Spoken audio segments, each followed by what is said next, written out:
ലോക റെക്കോർഡ് ലക്ഷ്യമിട്ട് ഇരിങ്ങാലക്കുടയിൽ 18 മണിക്കൂർ നീണ്ടു നിൽക്കുന്ന കൈകൊട്ടിക്കളി വൃത്തപ്പാട്ടുകളുടെ അവതരണം.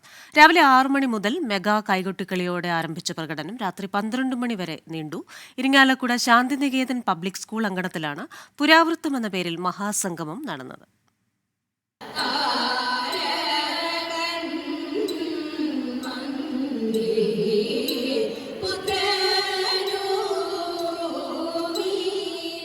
ഒട്ടേറെ കലാകാരികളുടെ മണിക്കൂറുകൾ നീണ്ട പ്രകടനം അതുതന്നെയാണ് പുരാവൃത്തം എന്ന ഈ മഹാസംഗമത്തെ വ്യത്യസ്തമാക്കുന്നത്.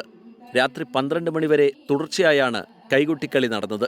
പ്രശസ്ത കൈകൊട്ടിക്കളി കലാചാരിയായ ഗുരു അണിമംഗലത്ത് സാവിത്രി അന്തർജനത്തിന്റെ നേതൃത്വത്തിലായിരുന്നു പുരാവൃത്തം സംഘടിപ്പിച്ചത്.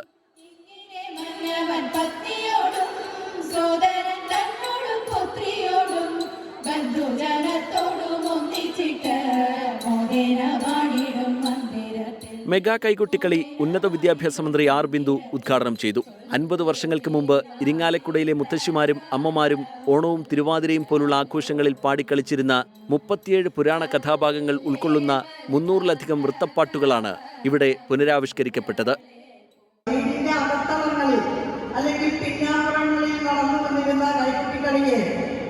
പൊതുവേദിയിലേക്ക് അരങ്ങിലേക്ക് ആനയിക്കുകയും സാമൂഹ്യ അംഗീകാരം നേടിക്കൊടുക്കുകയും ചെയ്ത ഒരുപാട് മഹതികൾ ഇരിങ്ങാലക്കുടയുടെ പോയകാല ചരിത്രത്തിൽ രേഖപ്പെടുത്തപ്പെട്ട് കിടപ്പുണ്ട്.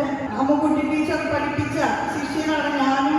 ആ ഒരു കാലത്തേക്ക് എൻ്റെ മനസ്സ് ഇപ്പോൾ വളരെ ഗൃഹാന്തരത്തോടു കൂടി പോവുകയാണ്. കേരളത്തിലെ 30-ലധികം പ്രശസ്ത കൈകൊട്ടിക്കളി സംഘങ്ങൾ തിരുവാതിരക്കളിയുടെ ആചാരങ്ങൾ പിന്തുടർന്ന് ഈ മഹാസംഗമത്തിൽ പങ്കുചേർന്നു.